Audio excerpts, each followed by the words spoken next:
This podcast may contain spoilers from whatever TV show or movie is mentioned. Please listen at your own discretion. Welcome to Viewers Anonymous.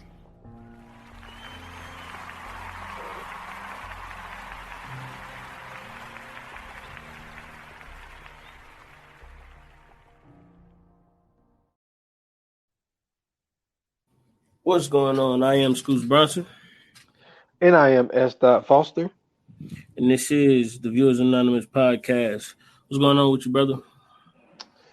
Can't call it, man. Out here trying to get this money, man. You know what I'm saying? Get this money together, trying to elevate the pods and everything. But you know how it be. Same old shit, different day. But how about yourself, man? Man, I'm trying to stay out the sun. This goddamn sun is blazing right now, man. I'm talking about anywhere you go, you're going to feel it. I'm just simply trying to stay cool, bro. I ain't gonna lie to you. Man, listen, like I said, man, try to bring your ass down here where that humidity is like makes it 20 degrees hotter than what it actually is. Like, do they be saying that shit on y'all news where they say, the temperature is this, but the real feel is this? Yeah, it feels like, definitely. Yeah. But trust me, I know all the humidity is here. Trust me, I know. Man, it's been bad, man. It's been bad, but you know what I'm saying? I found a way to make it through, man. I be telling people, they be like, man, y'all got AC in them trucks? They're like, nah. Like, how the hell you working in that truck with no AC? It ain't got no doors on it though. Well, yeah. I mean, we got there's sliding doors. You know what I'm saying? But we leave them bitches open. Yeah, I'm about to say you gotta ride with them things. Because anytime I see a FedEx truck in the summer, because this one dude, he always get this route over here. So like anytime I would see him, he always have his doors open. Like in the summertime, bro, I've never seen the door on it. Because that's why I thought that y'all had like doorless trucks. So I never knew it was a door on there. He always kept that bad boy open, both sides. Oh yeah, both sides is open, dude. I need as much air as I can get, man. I'm telling you. Yeah, it is definitely a killer, man. It's a killer. But yeah, man, just goddamn I did a goddamn pod on that Summer of Soul. Yeah, I seen you and Casey. With Casey. And dude, it is so crazy because I had brought this up on the pod, right? So there was a section of that Summer of Soul where they was talking about when people started wearing afros in the 60s and shit and dashikis. And it was so crazy because we did that pod on Saturday. And you remember I told you Friday that, you know what I'm saying, I went down memory lane. I was listening to a pod, an old pod that me and Uncle Washington did. Right. And during that pod, out of all the pods, you know what I'm saying, we did together, we probably did about 190, you know what I'm saying? Out of all those pods, I picked the one pod where Washington said, he said one of the most impressive things I ever seen was, he said, Angela Davis walked in the courtroom with an afro and a dashiki on. And he was like, dude, I was for sure she was going to jail that day. And I just thought it was so funny that we was talking about what we was talking about on that Summer of Soul. And I was like, yo, I said, look how God worked. I said, I just listened to a pod the day before where Uncle Watson was talking about Angela Davis walking into a courtroom with a dashiki and an afro. I was like, man, it's crazy, man. It's crazy. But yeah, this one right here that we're doing today this is one of those ones where it's like worldwide this person is considered. I mean, he's a genius, but like he's like, okay, right? Let me try to explain it to the people to understand. Like, we done an appreciation episode on damn, why did her name just slip my mind? Loretta Devine, right? So we did an episode on Loretta Devine. Now, is she universally seen as, you know what I'm saying, a superstar or, you know, like she's not the typical person that a lot of people would appreciate. Like she's only like appreciated by a certain audience. Right. I think Spike Lee crosses that barrier. You know what I'm saying? Mm-hmm. Like Spike Lee is more on the side of like when we did somebody like Denzel Washington, right? Yeah. And even though, okay, so this is our third director, right? Because we did Christopher Nolan, we did F. Gary Gray. So if I believe correctly, I think that Spike Lee is our third one. This dude is Spike Lee is like an innovator, dude. Like I feel like if we didn't have Spike Lee, I don't think we would have like John Singleton and F. Gary Gray and shit like this. I felt like Spike Lee was the person that started it for everybody and opened the door for all of these other like black directors to really get started. And you know who he reminds me of for a good football analogy? Who was that? He reminds me of Tony Dungy. Okay. Because Tony Dungy, if it wasn't for Tony Dungy, I remember watching this thing where they showed a coaching tree, right? Mm-hmm. So Tony Dungy was the first black coach to get a head coaching job. And the coaches that he hired, he had Lovie Smith, Raheem Morris, he had Mike Tomlin. Mm-hmm. What's another one? What's that one coach? Eric Bieniemy. Mm-hmm. Every black coach. Now maybe not as a recent, but like a decade ago, mm-hmm. Every black coach you've seen started because Tony Dungy was the first one to get a head coaching job. I see Spike Lee as being like the entertainment world's Tony Dungy. Yeah, I think that's a great analogy. But even though he's not the first black director, what he did though was I think that he made it. He made the lane for us being able to tell our stories. You know what I'm saying? When you go look at movies like School Days, when you see an all-black cast and they're reenacting college students on the HBCU, and they're having they're having conversations about good and bad hair. You know what I'm saying? Nappy and straight hair.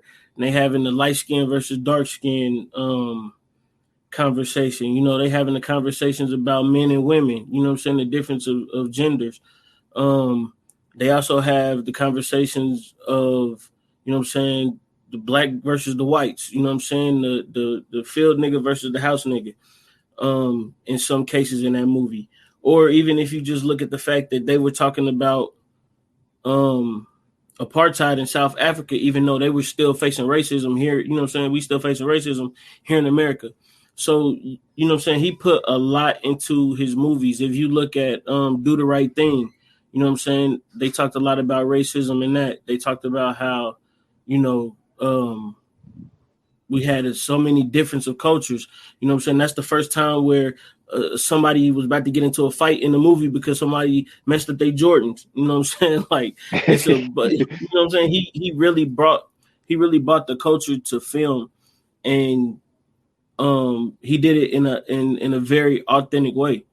Then, you know what I'm saying, the link that he had with Michael Jackson, the link that he had with Michael Jordan, you know what I'm saying? Like he was in a lot of different, not just movies, but he was in a lot of different arenas, you know what I'm saying? Like doing the ads for the Jordans, you know what I'm saying, where he was Mars. Mm-hmm. You know what I'm saying?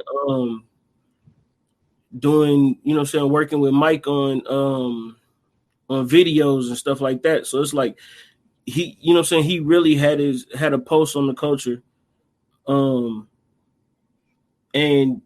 And he really brought that to life on screen. And you know what I'm saying, whether it was the big screen or the small screen, he always brought that to life, and he made sure he represented no matter what. And then even if you look at him in the sports arena by being a staple, you know what I'm saying, with the Knicks, like you go to a Lakers game, you see Jack Nicholson, you see Jack Nicholson, you see, you know, Will Ferrell, you see all the stars in Hollywood, but you know when you come to New York, you looking, you know what I'm saying, you want to see Spike Lee on those front row seats, on them sideline rows. You know what I'm saying, you know Spike Lee gonna be there. So he kind of brought that energy to New York and made it, you know what I'm saying, he made it cool for people to be, you know what I'm saying, in the Spike, like even when you go to Madison Square Garden, they call those rows the Spike Lee seats because that's where Spike sit. So you know what I'm saying, he just made it dope, man. And like for him to be, you know what I'm saying, as authentic as he was, being a New Yorker, being the type of dude that he was, like, yo, you got to just, you know what I'm saying, show the love that he, you know what I'm saying, that he deserves, man. Like he deserves hella flowers for the work that he put in. Man, you ain't kidding. And just to be, I mean, can you even think of another director that's like,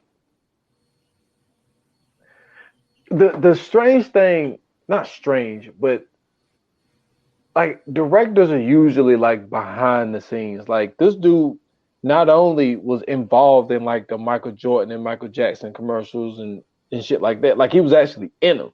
You know what I'm saying? It was like he made a name for himself by having these ties with these people. And it's like, just how many people can say, yo, I work closely with Michael Jordan, Michael Jackson, and Denzel Washington? Like, come on. Like, who else can say that in their career? You know what I'm saying? Now, I know Michael Jackson. I know some people may say that his name don't hold weight no more because of all of the shit that transpired. And they would be batshit crazy.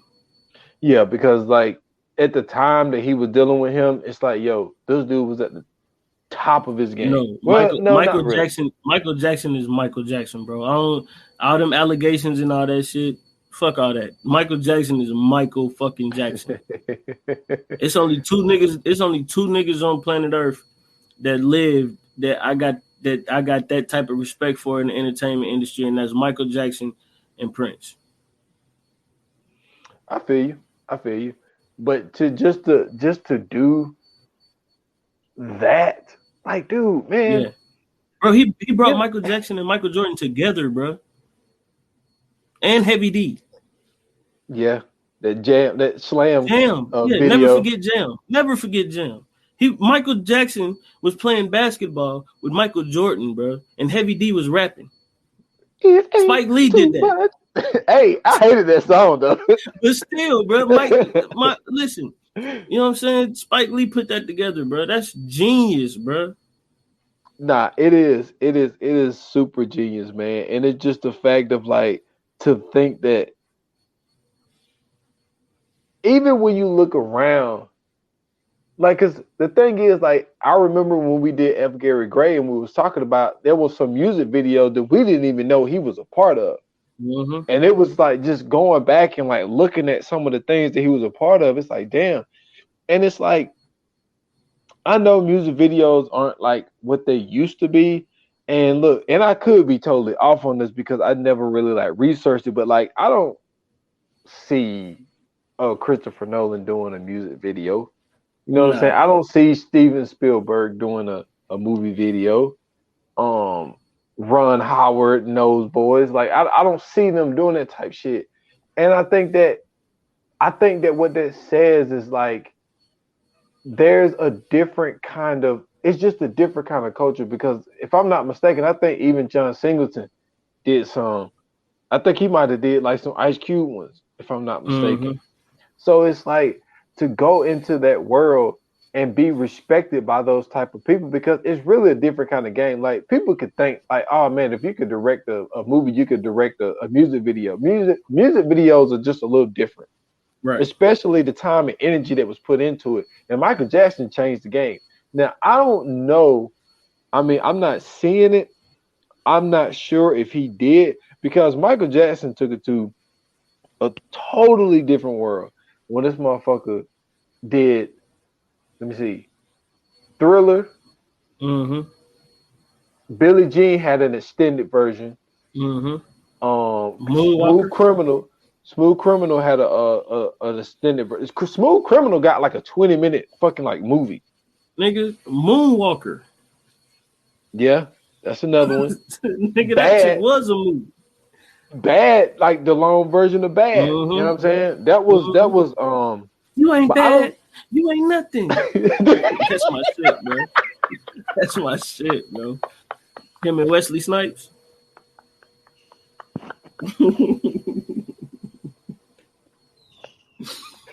Hey man, you gotta stop. Hey, that shit was so funny.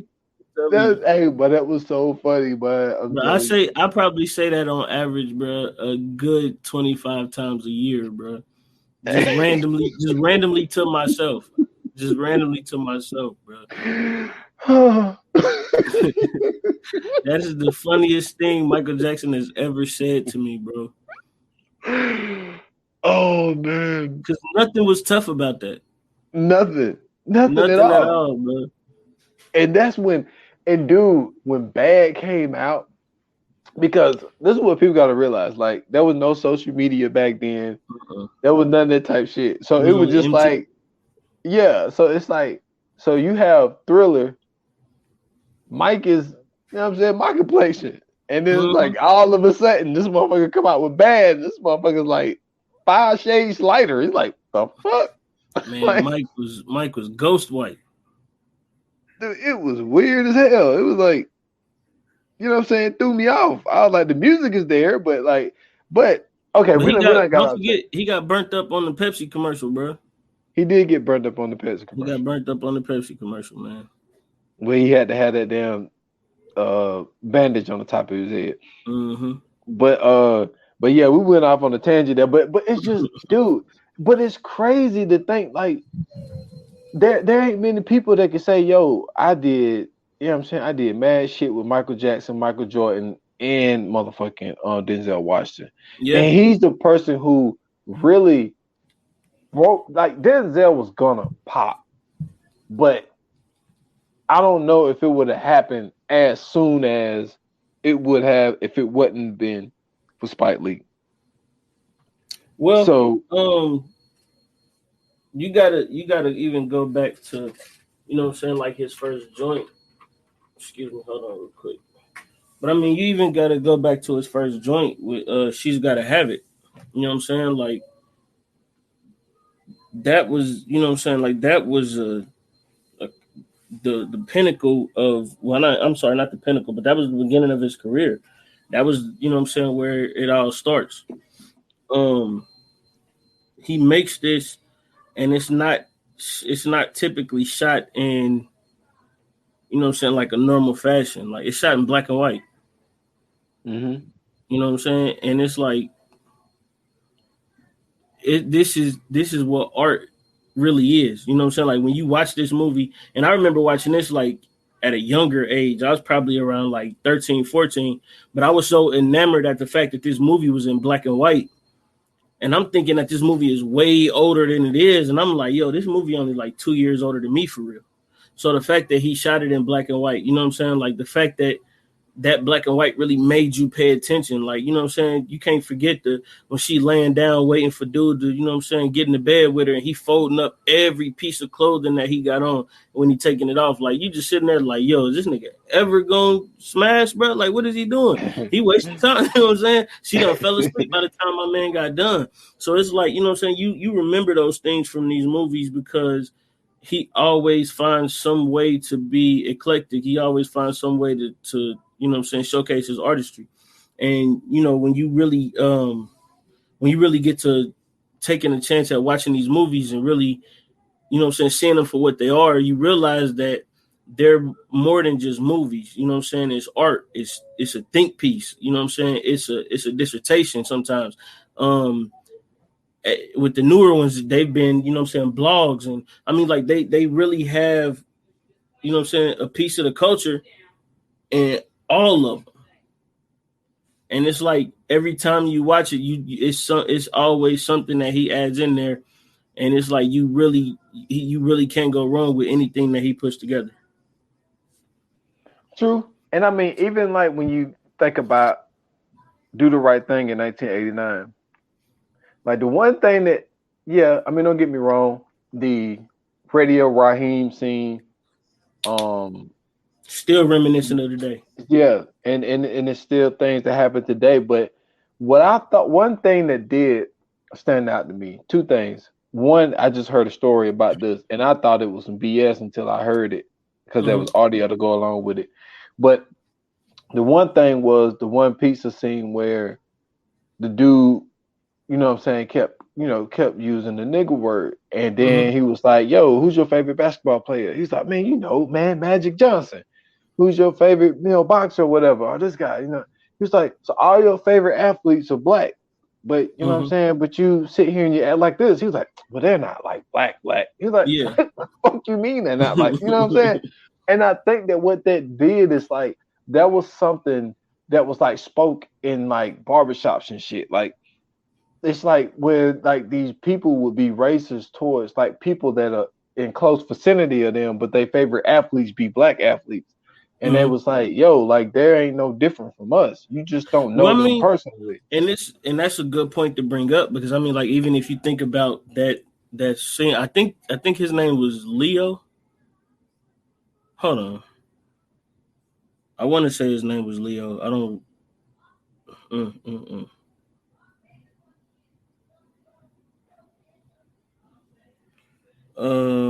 Vito. Vito. No, Pinto.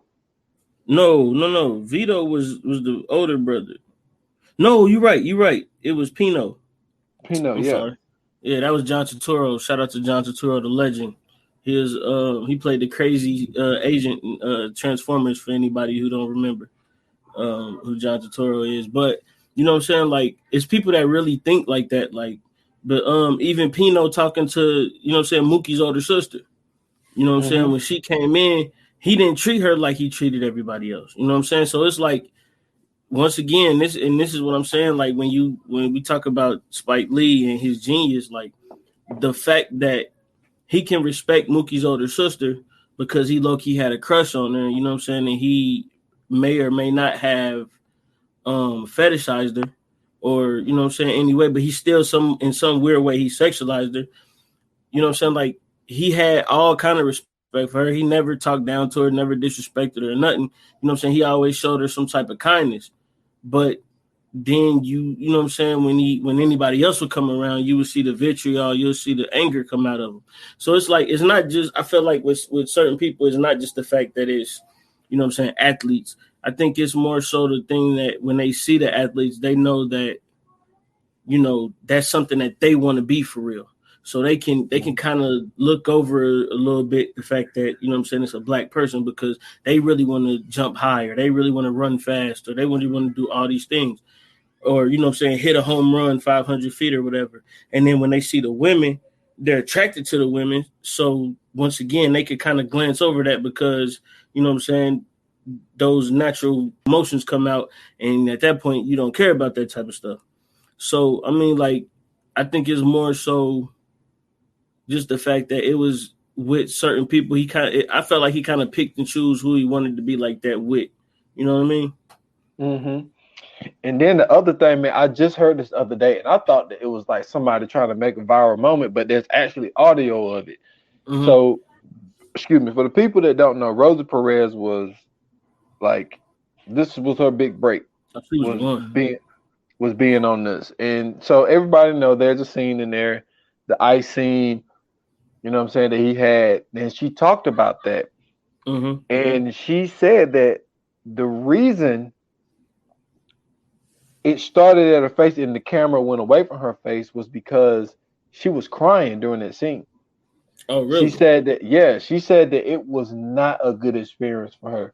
And she said that the people that was filming was like, yo, Spike, this is too much. You know what I'm saying? Like, cause like, I think that's why it like cut, cause she was like, it cuts to her legs so quickly like that because they was just like, yo, like, you know, this is way too much. And she was like, it was traumatizing to her. And I heard the story and I heard it from someone else first. I was like, man, get out of here, man. That ain't real. And then they played the audio after it. I was like, oh shit, like she really didn't, you know what I'm saying? So I thought that was like you never know, because like now, like I don't even want to see the scene no more. You know what I mean? Because it's like to know that, you know what I'm saying, when the camera was down, you know what I'm saying, by her stomach and her legs, it was down there because she was crying. And it's like, man, that kind of sucks. But yeah, it's wild to get like these little facts like after the fact of movies and stuff like that, man. It's but it does make me look at it differently though. And another person that he brought was Samuel L. Jackson, and big time. Yes, and we did appreciation on Sam L. Oh yeah, yeah. So you know what I'm saying. That's another person that he really he took a huge chance on him, man. Like even though he was in Do the Right Thing. But the thing is if I'm not mistaken, I think that because Do the Right Thing came out in '89, I think that's when Sam really started like getting on the drugs heavy, and then like he took some time off and then came back with Jungle Fever and he didn't make him play a crackhead, but you know what I'm saying. But he was Gator. Yeah, man. So that was that was the second. Man. He's the second best Gator though. He's not the first best Gator. The first best Gator is Will Ferrell and the other guys. Man, look, man, the best Gator is, you know what I'm saying, Gator on Dave, man. That motherfucker stupid. He the third best Gator. I'm telling you, it's Will Ferrell, Samuel L. Jackson, and then Gator from Dave. I'm telling you, bro. Will Ferrell as Gator and the other guys is fucking hilarious. Gator's bitches better be wearing Jimmy's. Man, come on, bro. You pregnant? Who did that to you? What man did this to you, bro? Come on, bro. That shit is comedy, bro. But nah, man. Yeah, he did a lot, man. Like Danny Aiello, you know what I'm saying? He had him in the movie, man. You know, he was in Harlem Nights. You know what I'm saying? He was the detective in Harlem Nights. Like I said, John Turturro, he was in it. Giancarlo Esposito. You know what I'm saying? A legend in the game, man. He's been in everything. You know what I'm saying? Man, Breaking Bad. Better Call Saul. Yeah, you know what I'm saying? Ruby Dee, Ozzie Davis, two more legends. You know what I'm saying? Bill Nunn playing Radio Raheem, another legend. Man, Frankie Faison, another legend. You know what I'm saying? Robin Harris, you know what I'm saying? A legend within his own right. You know what I'm saying? A comedic legend. You know what I'm saying? Being Sweet Dick Willie. And it was like, you know what I'm saying? Why they call you Sweet Dick Willie? Yo, like, you know what I'm saying? Man. I'm trying to see who else is in here. Sam Jackson, like you said, Rosie Perez. Roger Gouverneur Smith playing Smiley. You know what I'm saying? He was the dude with the 5 head. And All About the Benjamin. You know what I'm saying? You got 4 head, you got the 5 head. Yeah, Martin Lawrence was in this joint, man. Frank Vincent, you know what I'm saying, from The Sopranos was in this joint. I'm trying to see who else was on here, man.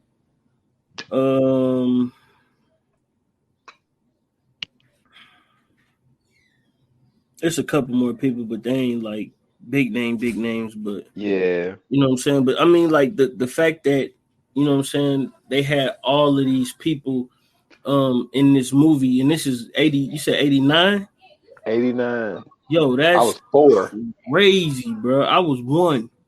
Nigga, I was 1, bro. In 1989, bro, he had all of these people in this movie. And look at where their careers have gone since then, bro. Like, so that lets you know just the eye for, you know what I'm saying, the eye for talent that he had. You know what I'm saying? The fact that he was able to get these people and Do the Right Thing wasn't no big budget movie. Not at all. It wasn't a big budget movie. Not only that, the soundtrack to the big budget movie to Do the Right Thing. The soundtrack to Do the Right Thing was crazy. You know what I'm saying? Like all throughout the movie, they had Fight the Power. Yeah, Public Enemy going crazy in that joint. He even shot the video for Fight the Power too. So you know what I'm saying? Like that just lets you know, like, you know what I'm saying? It's the clash of cultures in that movie. The fact that, you know what I'm saying, you had New York in the 80s or late 80s, early 90s, you know what I'm saying, with the Dominicans and you know what I'm saying, in You know what I'm saying? With the whites, the blacks, the Asians, you know what I'm saying? Yeah, Italians, you know what I'm saying? Like, so it was, you got to see all the different mixtures and all the different cultures, you know what I'm saying, kind of clash in that movie. I thought, to me, Do the Right Thing is definitely one of his, like, top movies, bro. I feel you, man. You know what I'm saying? But then you come out with look, now he did some other stuff. Like we ain't got the time to do everything. But right. but you know what I'm saying? School Days was that one too. Yeah, School Days, Mo Better Blues is when he blew Denzel up, but then he came back with Denzel after Jungle Fever with Malcolm X. Malcolm X is, man, listen, Malcolm X was the one, boy. You talking about Denzel going to stardom? Yeah, that's what changed the whole trajectory for him forever. Like, now, don't get me wrong, like, you know what I'm saying, some people could look at it as controversial because, you know, some people felt the way about Malcolm X, but the way it was shot, the writing, the directing, all that type stuff, damn near a perfect damn movie that was put together. You know what I'm saying? So, and then look, and that's another movie where Angela Bassett paid a bunch of people mama. You know what I'm saying? So, she was like the designated mom, man, back in the 90s, but it was crazy how many times she was like, dude, Angela Bassett was a mother when she was like she was a mother in damn Boys in the Hood, which I think Boys in the Hood came out around 92. Bro, she like 70 something, bro. Man, listen. Have you seen her? Man, I follow her on Instagram. Don't play with me. Oh my God, bro. They got this one picture of her, bro. I thought it was Photoshopped. I know what you're talking about with the white dress. I already know. I thought it was Photoshop, bro. I was like, man, that ain't no Angela Bassett. They playing too much, bro. And then, like, I actually went to her pictures, like, on Instagram and seen. I was like, oh my gosh, you mean to tell me she had that the whole time? Man, listen. Yo, but she, I don't know what hoodoo or voodoo she done did, bro. But she literally got the Benjamin Button effect, bro. Dude, it is crazy. Dude, I'm looking at something. Yo, I did not know this. What? Dude, Spike Lee did the Sons of Sam before anybody. He did the Summer of Sam in 1999. Yeah. I had no idea. He from that area, so it makes sense. Yeah, but he was born in Atlanta, Georgia. Yeah, he was born in Atlanta, and then he moved to Brooklyn. Yeah, but he moved like at a young age. Yeah, he was young. He was super young.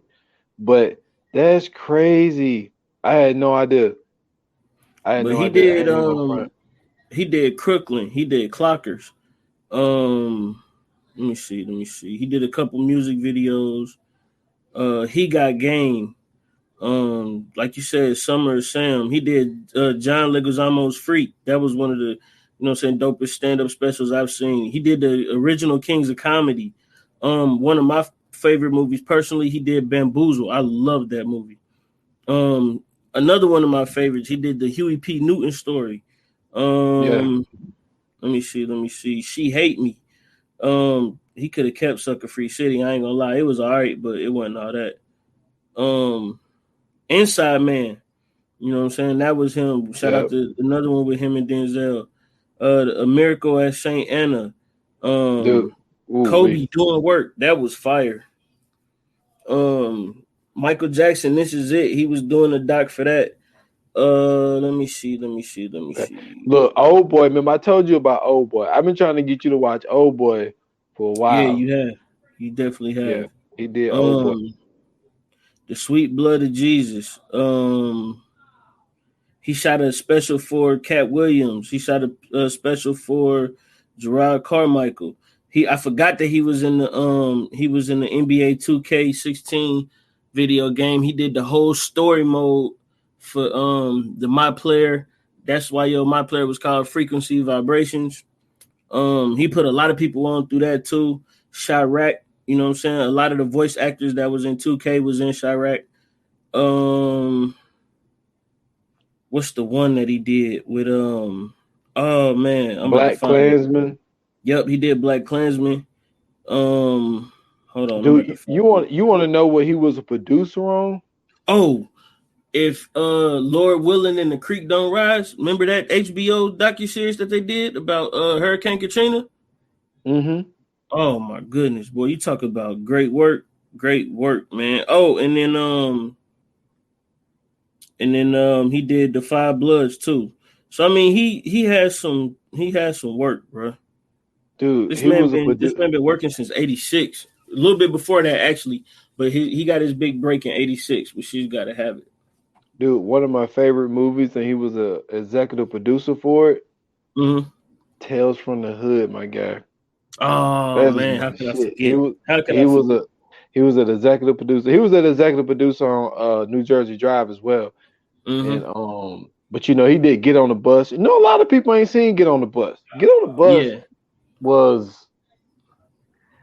I think what was great about it because it gave you a whole bunch of dynamics all in one. Mm-hmm. Like it gave you a gay couple. It gave you a father that was, you know, that was trying to be the best he could, but he thought that having his son chained to him was a good idea. You had the old man in the back that had the stories. You had the young guys who, you know, then they brought one guy who had a whole bunch of money and he was a Republican. No, Wendell Pierce was the one that played the Republican and kicked his ass out the bus. Hey, shout out to Wendell Pierce, man. That's my name, man. Like that movie, man, it gives you a lot, and it gives you a lot to think about.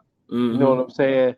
And I just think it's one of those movies that's underrated that a lot of people don't know about or seen. I think that's one of those movies. I didn't know he was a producer on The Best Man in Love and Basketball. Had no idea. Hey man, listen, that's Spike, bro. Spike, I'm telling you, Spike done been around the world and now, That man been making sure he been getting his hands in any and everything that he can, and it goes as a testament to show you why those movies lasted the way that they did, because you know what I'm saying, he helped put his touch on them, and you already know when Spike, you know what I'm saying, get in there, bro, it's gonna be great. You know what I'm saying? It's always gonna be something dope. Man, you ain't kidding, man. This dude, man, Spike is. And then, like, I think that. Now, look, I don't know what these dudes did back in the day because I didn't pay attention to them like that. But, like, just him being a part of his movies and making cameos, shit like the way that he did, I feel like Quentin kind of bit off of him a little bit because Quentin be doing that where he'll just be like him, M. Night Shyamalan, he do the same shit where he'll just be in his movie real quick. Well, I think I forgot what interview it was, but Quentin Tarantino definitely is inspired by Spike Lee. He mentions that, you know what I'm saying? Like, because remember when they did Django, he wasn't going to do Django at first because Spike didn't like that. And then it was between, I think it was like Sam and like Jamie and them, and they was like, nah, we can do this movie, bro. You know what I'm saying? We going to make this movie happen. Because people were saying, they were saying that, you know, saying people needed to see it. But I remember that he was talking about that, and he was saying like he didn't want to offend anybody. So I mean, it's, you know, it's a testament to see, man. Like I mean, and if you think about, you know what I'm saying, like all the people that's able to do what they do now, like, you know what I'm saying, you know, we talk about the F. Gary Grays, we talk about the what's the brothers, the Hughes brothers. Yeah, the Hughes brothers. You know what I'm saying? You talk about who did the Hughes brothers do Higher Learning? No, John Singleton did that. John Singleton, that's what I'm thinking of. John Singleton. Look at what John Singleton was able to accomplish. Dude, you know don't forget about Ryan Coogler. Yeah, Ryan Coogler. I ain't even got there yet. Like, you know what I'm saying? Ryan Coogler, you get to look at how Tyler Perry was able to do what he did. You know what I'm saying? Even though he had to work his way the way he, you know what I'm saying, through how he had to work his way, but the fact that, you know what I'm saying, he got respect from Tyler Perry. He got respect from people like Spike Lee and all them. Like, yo, when you see the things that the doors and the lanes that Spike Lee opened up, you know what I'm saying, it made it a lot easier for our stories to be told, regardless of what stories they were. You know what I'm saying? They were still able to be told in, you know what I'm saying, an authentic way, because, you know, you got guys like Steven Spielberg making a movie like Amistad. And then, you know what I'm saying, he made it like as whitewashed as possible. And you, when you sitting there watching Amistad, you're like, come on, bro. Like, if a black person would have made this, it'd have been a totally different, you know what I'm saying, totally different perspective. But a guy like Steven Spielberg, he trying to make it as epic as possible, and he adding all these other, you know what I'm saying, he adding all these other, you know what I'm saying, intricacies into the movie and the story that you really don't even, you know what I'm saying, understand what's really going on and what the importance of the story is.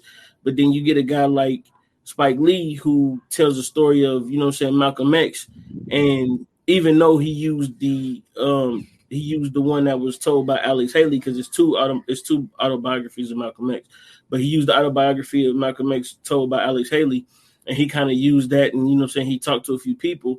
The fact that he made Malcolm X look like a hero at a time when, you know what I'm saying, people was trying to pit Malcolm X and Martin Luther King towards each other still. And, you know, they were always saying that Martin chose nonviolence and Malcolm X was by any means necessary. You know the old jokes that they used to do on Def Jam. But he made Malcolm X a hero. You know what I'm saying? Like, I remember watching this and, like, really getting inspired by Malcolm X. You know what I'm saying? This is before I even read the autobiography. I seen the movie. And seeing, you know what I'm saying, who he was before he became, you know what I'm saying, Malcolm X, he was, you know what I'm saying, Malcolm Little. And after he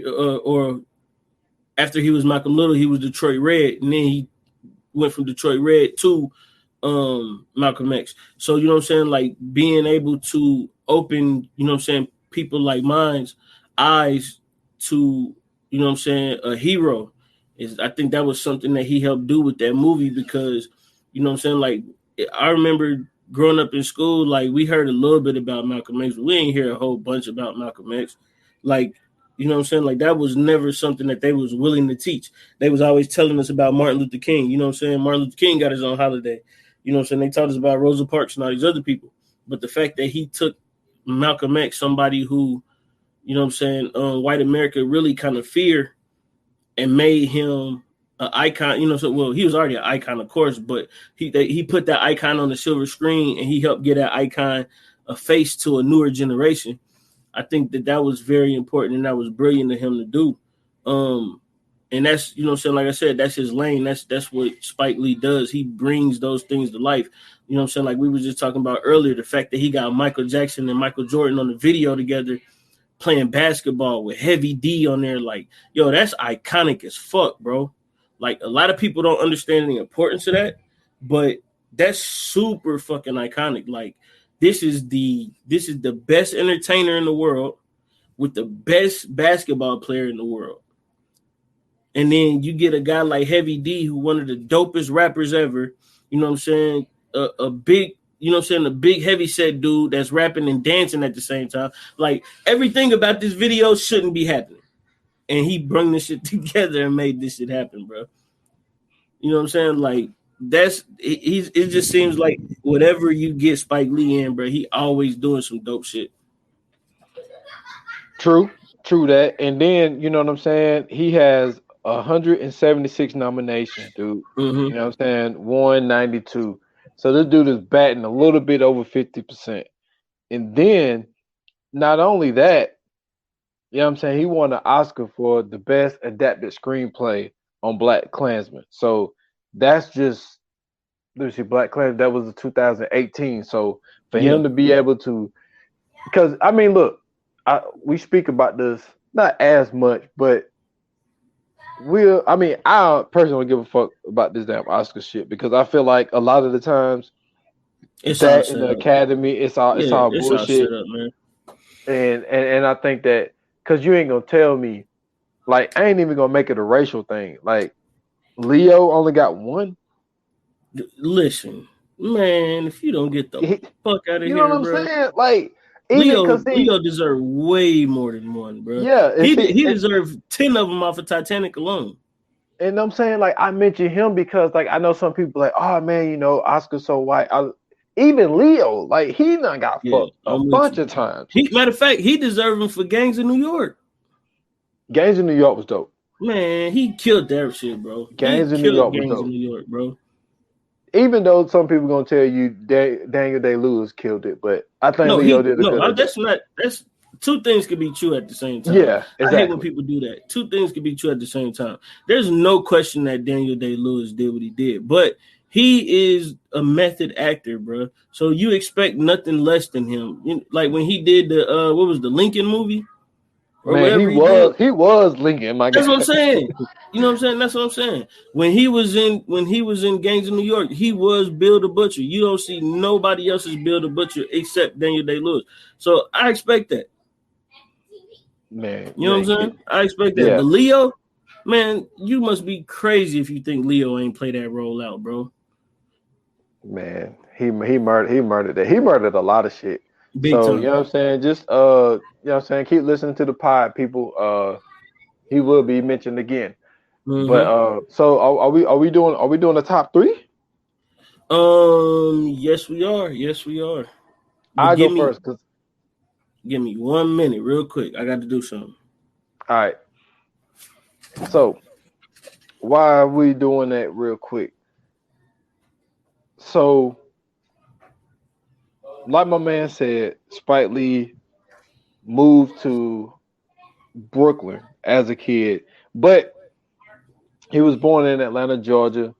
He attended Morehouse College in Atlanta, where he developed his filmmaking skills at Clark Atlantic University. So he's from Atlanta, moved to Brooklyn, but he went back to Atlanta to go to college and get all that type stuff. He also attended Tisch School of Arts.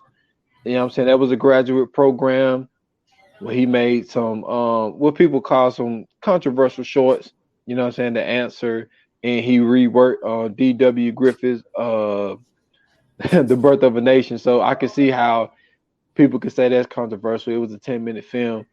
But you know what I'm saying? Then like that's when he really came back, you know, which he won a Student Academy Award, you know what I'm saying, for Barbershop We Cut Heads. So he's been out here working, man. He's been doing a lot of stuff. That's just a little bit of his early starts there. I just wanted to mention some of that, you know what I'm saying, before Scoots came back. He also, you know what I'm saying, founded his own production company called 40 Acres and a Mule Filmworks, you know what I'm saying, which is a dope ass name. And just something real quick, a little sport analogy while we waiting on Scoots. So 40 acres. All right, so 40 Acres and a Mule, right? I just got this one little thing. How did we not talk about that, man? Yeah, I know, right? So 40 Acres and a Mule. So this is what a lot of people don't know, right? Because I had got like consumed by this thing where it was talking about college logos and like the history and where the shit came from and stuff, right? Mm-hmm. So did you know, since you were back, did you know why Oklahoma is called the Sooners?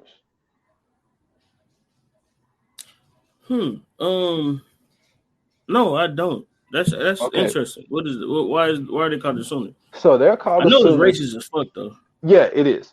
So, so the 40 Acres and a Mule thing, you know, came about, right? So it was supposedly put into a newspaper that Oklahoma was going to be a state where people could start, you know, getting their 40 acres and a mule that they was promised. So what ended up happening was people started migrating. Well, black people started migrating to Oklahoma. Mm-hmm. But the problem was the people started showing up too soon. They weren't ready to give people their 40 acres and a mule.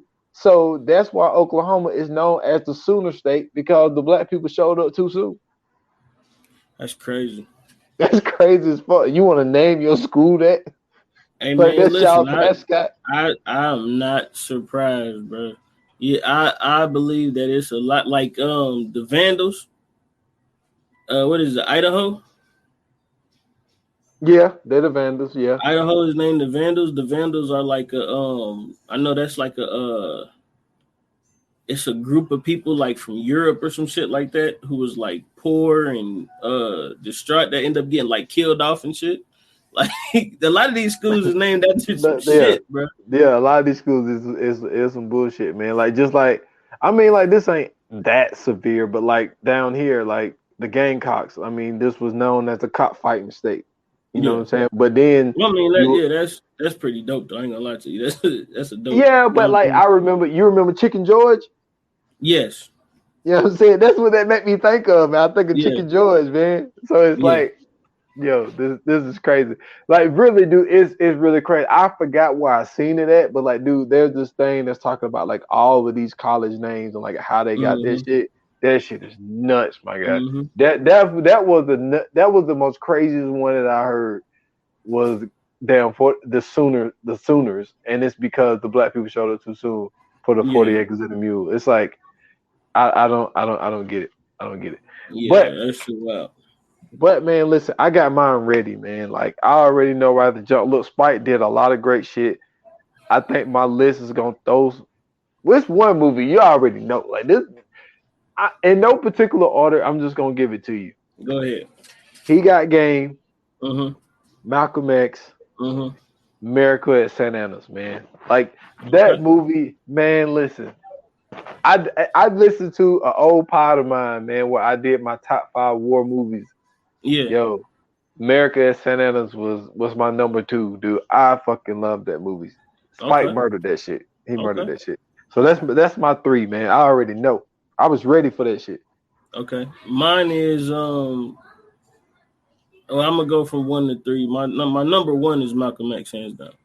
I think that's the greatest Spike Lee movie of all time, and of course I'm biased because I'm heavy on Malcolm X, man. Malcolm X is one of those people that truly inspired my life. I remember I wrote I think I said this before. I don't know if I said it on this podcast, but I remember in 6th grade, right? I stayed up. I stayed up till 11 o'clock writing a paper on Malcolm X, bro. And we didn't have a printer. We just got a computer. My mom had just bought me a brand new.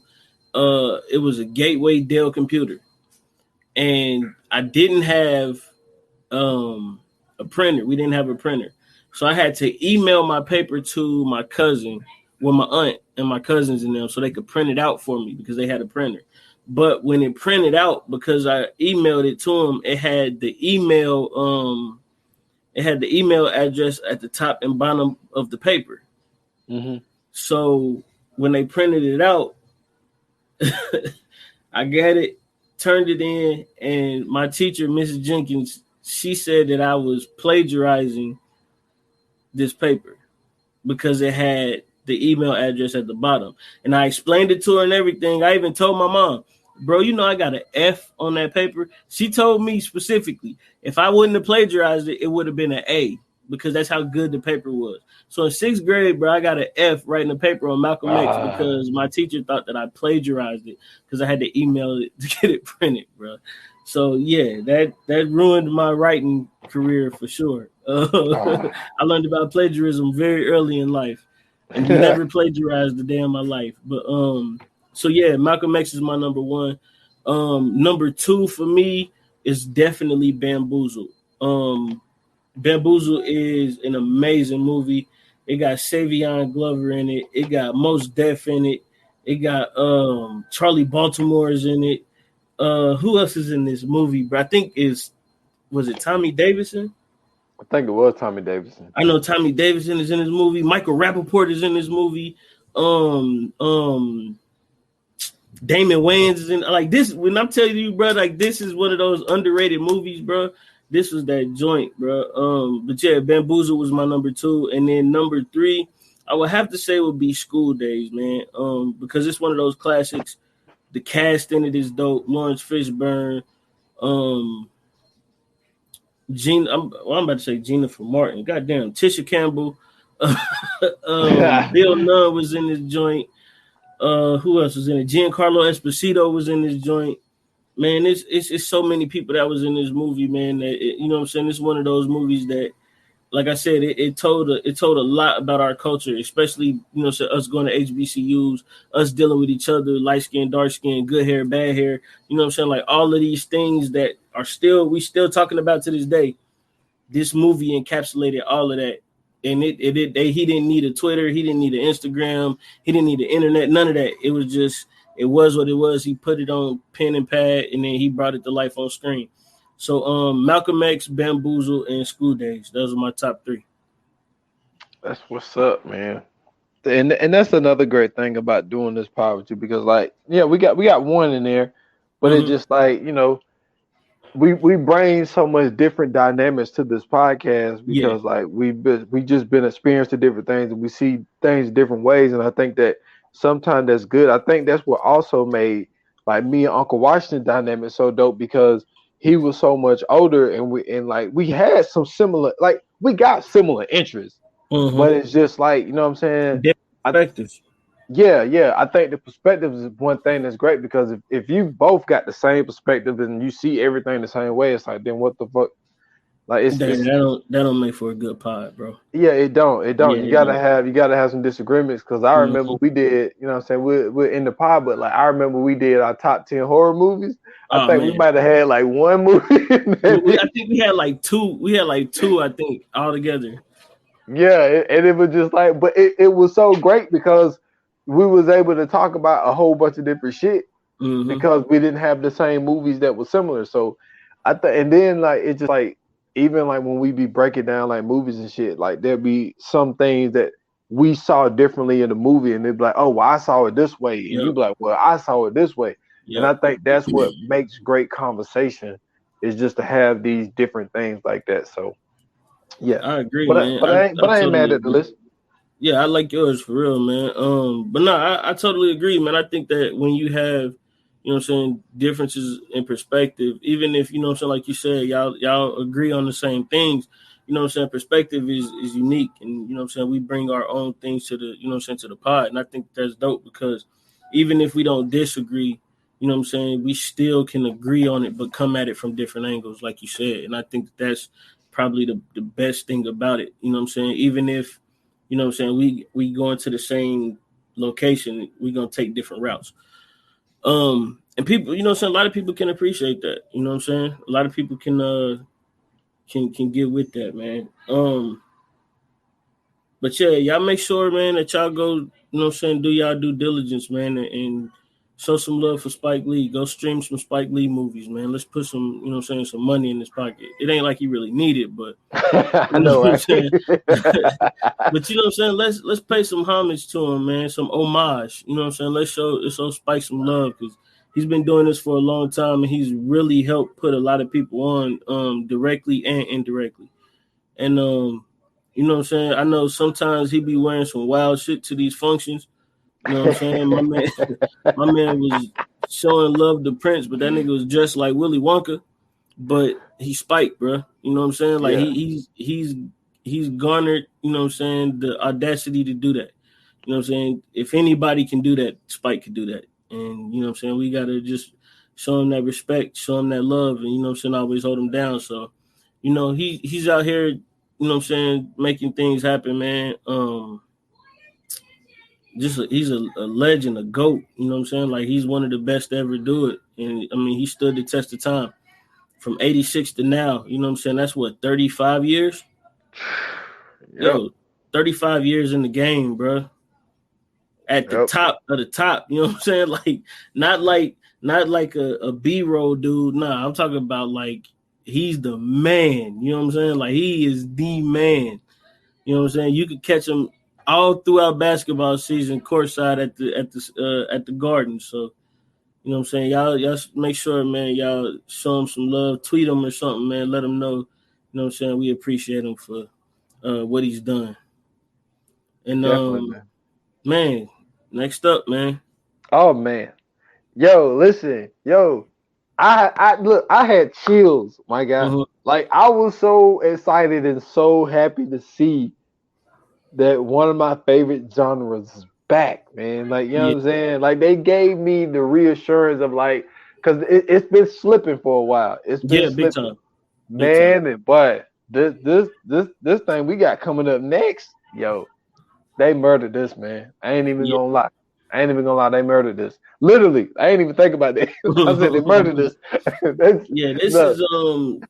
This is it's interesting how they did it. You know what I'm saying? It's very interesting how they did it. That's the one thing I will say. I wasn't expecting them to be able to put it together like this, but I'm glad that they did. And the fact that they did it this way, the creative juices was flowing, like you said, man. They brought the genre back, and yeah, I'm excited. I gotta finish it, but I'm excited to finish it. This is a dope one. I finished it. I was about to say something, but to kind of give it away. Yeah. I finished it. I spent a lot of time watching it, and it was all good, man. All good. So I'm very excited on doing this next one, because you know this is where it's at for me. Yeah, I can do this shit right here all day. Sure. So this is gonna be very fun to do. For sure, man. So yeah. See, you know what I'm saying, this Friday, man, we got a lot in store for y'all this Friday. So y'all get ready to listen to this episode, man. See if y'all can catch some of the new things that we putting in there. You know what I'm saying? Thank you guys for tuning in and listening as usual. You know what I'm saying? We always got to make sure we thank you guys for the support. Follow me on Twitter at Scooch Bronson. You can follow me on Instagram at Scooch Bronson _TV. Also, check out my other podcast, 15 Minutes of Fame. It's available everywhere on all major platforms. Shout out to the All Docked Up Pod. They did a episode last night about Mary, the documentary on. I think they said it was on Prime. Yeah, it is on Prime. Yeah, man. Listen, you talking about a good rundown of you know what I'm saying, of a very hard story. Like, Mary J. Blige has been through some of the lowest of the lows, and she's come out on top with some of the highest of the highs. So y'all go check out All Docked Up Pod, man. They did a great job last night. That you could catch them on their YouTube, or you can also watch them on listen to them on all major podcast platforms as well. Make sure you follow us on Instagram at ViewAnon_Pod.